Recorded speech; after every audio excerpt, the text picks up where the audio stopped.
Hello, thank you so much for joining me today.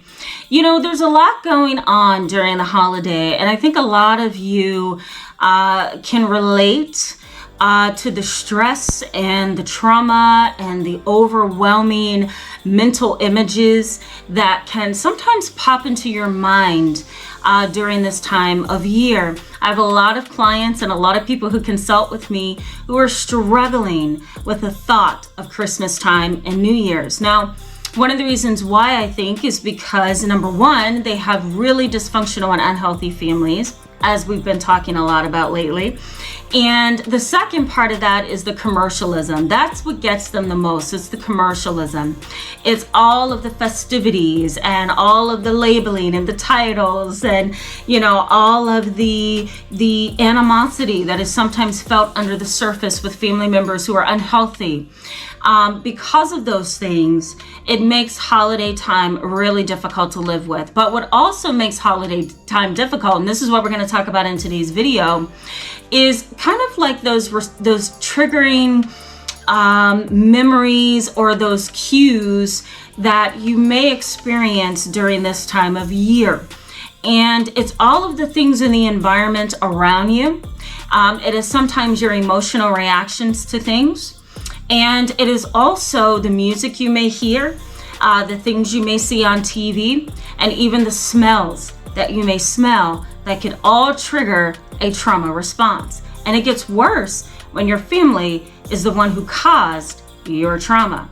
But before we do that, let me briefly introduce myself in case you're new. My name is Tamara, and I'm an internationally and board certified trauma therapist. I'm also licensed in mental health, and I specialize in treating children, teens, and families, as well as adults who are dealing with trauma. Let's jump in. So one of the things that I have come up against in my 13, almost 14 years as a psychotherapist in the profession of psychology are individuals who really are struggling with Christmas. I've always loved Christmas personally. There's a religious component for me, a spiritual, existential component.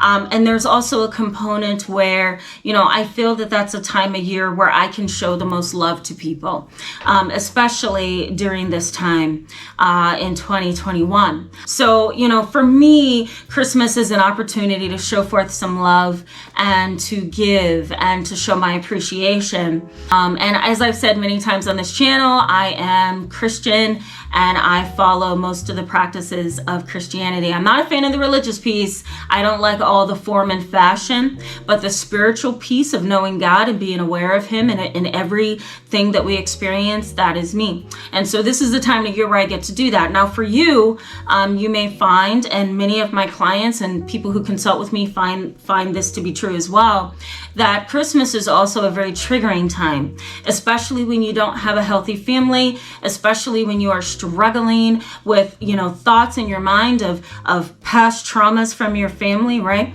There could be a lot of internalized pain that you haven't really accessed. And so holiday time is a time when somehow you're vulnerable enough and emotional enough to access that. I think that Christmas really does tap at your heartstrings. And so it makes you a lot more vulnerable in a lot of ways. So because of that, it can be difficult to get through this time. It can also be difficult to get through the cues and the triggers in the environment, as I mentioned at the beginning of the video. Kids laughing and playing, Christmas music in stores when you shop, crowded scenes in the grocery stores and in the clothing stores and the gift shops, right?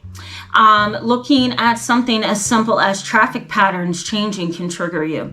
Just, you know, getting off from work and seeing like cars everywhere because of the holiday, you know, it's not the typical traffic pattern, you know, it's not the typical traffic amount, it's the holiday. And so that can trigger you. Religious, you know, expressions of the holiday perhaps may trigger some people who have been raised in cults, who have been forced into, you know, a religious mindset.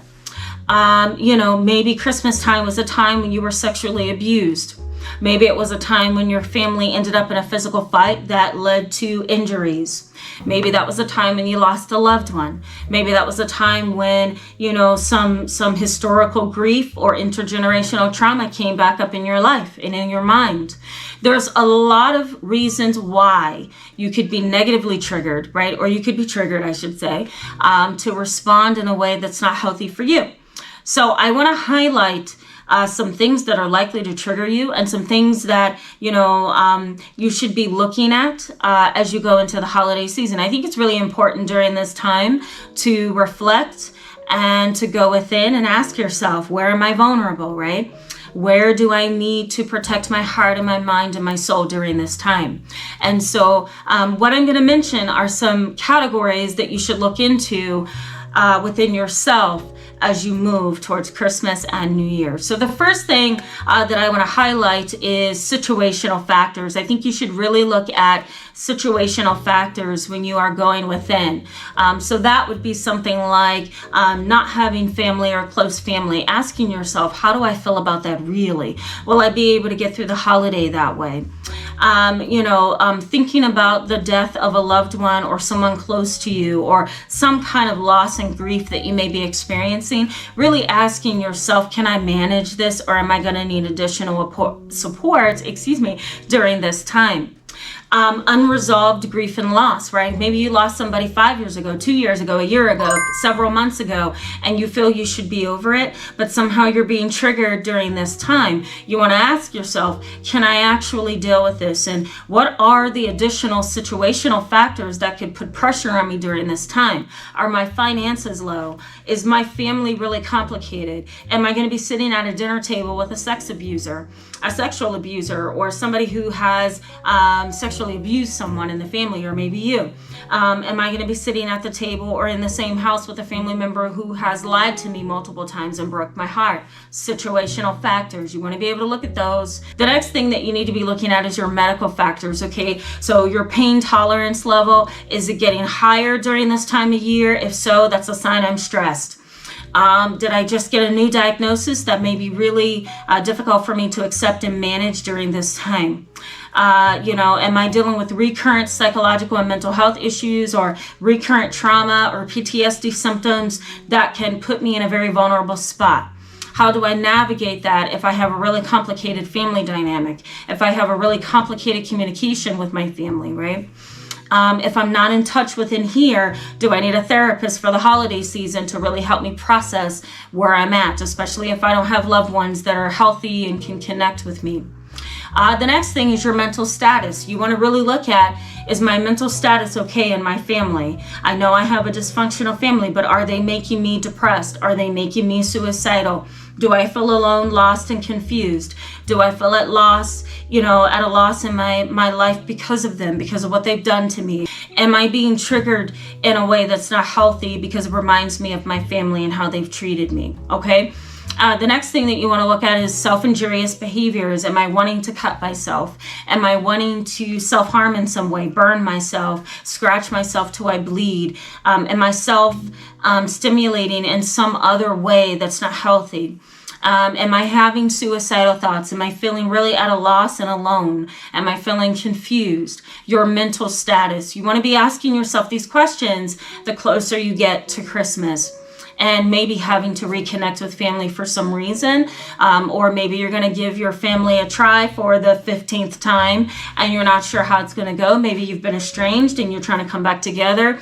Maybe you don't want to be lonely, so you're going to take another chance with your family. Whatever the case may be, you want to still look at your mental status. Make sure that you're able to handle it and make sure that you're okay.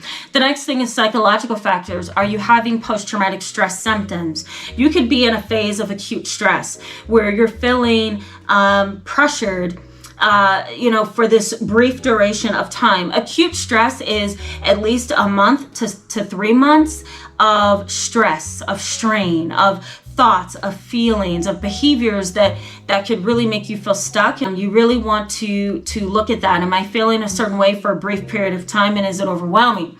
You can also experience chronic stress during this time, where your body is constantly in fight or flight mode for long durations of time, all day, every week, all week, 3 months to 6 months, maybe 12 months, your body is constantly in overdrive and fight or flight mode. So you want to ask yourself, am I in that mode? Am I feeling that way? And if so, what do I need to do to help myself? So these are psychological factors. Are you having flashbacks? Are you having negative reminders? Are you having sleep paralysis and insomnia? Are you oversleeping? Are you sleeping too much? These are all signs that you're not doing well. And I also want to mention too, psychosis, right? So having delusional thoughts or thoughts that are not true, or you're seeing an intensity in that, or you're hearing and seeing things that are not there, or you're feeling hypervigilant or hyper stimulated in some ways, okay? You also want to be mindful of your thought processes, right? Am I thinking depressive thoughts? Am I obsessing? Am I stuck on a negative thought? Am I waking up with a terrible memory? Am I waking up with a sad song in my mind? Those are all warning signs that are saying you're not doing well during this time of year. You also want to look at shame, guilt, self-blame, negative self-talk, and cognitive distortions. Here's a definition of cognitive distortions right here. You want to look at that as well. Are these things that I'm experiencing? And if so, why? And if I'm not handling this time of year very well, then I need to be on top of things. I really need to make sure that I'm using coping skills. Coping skills are things that you do to help yourself feel better, especially if you predict that you're going to have a hard time with something.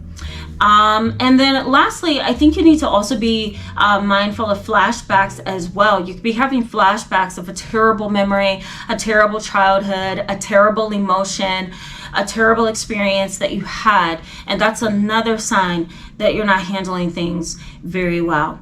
Now, let me just clarify, all of these things are in the context of having a dysfunctional family. We're still on the topic of family. And if you're experiencing all of these things because of the family that you have emerged from, because of some kind of family trauma, because of some kind of unresolved psychological and emotional conflict within your family, or some kind of family estrangement, see that video right up here, guys.